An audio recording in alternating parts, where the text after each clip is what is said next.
જેતપુર હિન્દુ સેનાએ પાલિકાના chief officer અને મામલતદારને આવેદનપત્ર આપ્યું છે.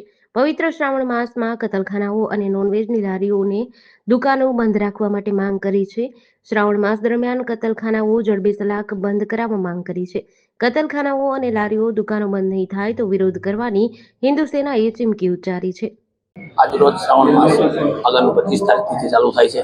એના અનુસંધાને હિન્દુ સેના જેતપુર દ્વારા એક આવેદનપત્ર આપવામાં આવ્યું અને આવેદનપત્રમાં એવી માંગણી કરવામાં આવી છે કે જે જ્યાં ત્યાં જે કતલખાનાઓ છે, ઈંડા આમલેટ નોનવેજની લારીઓ ગલ્લાઓ છે એ ખુલ્લા છે, તાત્કાલિક ધોરણે બંધ કરાવવા. અને ખાસ કરીને એવું છે કે ચંદ્રમોલેશ્વર મહાદેવ મંદિર છે, ત્યાં હોકળો છે, એ હોકળાની અંદર આખા જેતપુરનો જેટલા પણ કતલખાના છે એનો બધાનો વેસ્ટેજ છે ને ત્યાં ઠાલવવામાં આવે છે. તો નગરપાલિકા દ્વારા ખાસ એની નોંધ લે અને બંધ કરાવે. આજરોજ પવિત્ર શ્રાવણ માસની શરૂઆત થવા જઈ રહી છે ત્યારે આપણે એક આવેદન પત્ર આપ્યું છે. જે આપણી એક જાતની પરંપરા જેવું થઈ ગયું છે કે જ્યારે પણ શ્રાવણ માસ આવતો હોય ત્યારે આપણે બધા હિન્દુ સંગઠનો હિન્દુઓ બધા ભેગા મળી અને આવેદન પત્ર આપતા હોય કે શહેરમાં ગલીએ ને ગલીએ જે રેકડીઓ અને લારી ગલ્લાઓમાં માંસ મટન ને ઈંડાઓની લારીઓ વધી ગઈ છે એને બંધ કરવામાં આવે. આવી દર વર્ષે આપણે તંત્રને રજૂઆત કરીએ છીએ.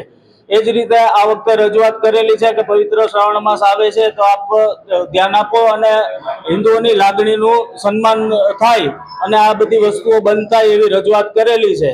અને આપણે અલ્ટિમેટમ આપેલું છે કે જો અમે અત્યારે રજૂઆત કરીએ છીએ, અમે તમને ફરી પાછા શ્રાવણ મહિનાના આગલે દિવસે મળશું ત્યારે આપની પાસેથી જવાબ માંગવામાં આવશે કે આપણે શું કાર્યવાહી કરી. અમને જો યોગ્ય સંતોષકારક કામગીરી નહીં મળે તો અમે જાતે હવે વિરોધ પ્રદર્શનમાં ઉતરશું અને એમ કરતા કોઈ પણ વસ્તુ બનવાકાર થશે તો એની જવાબદારી તંત્રની રહેશે. આવી આપણે રજૂઆત કરેલી છે. જેડીસી ન્યૂઝ સાથે સુરેશ ભાલિયા, જેતપુર.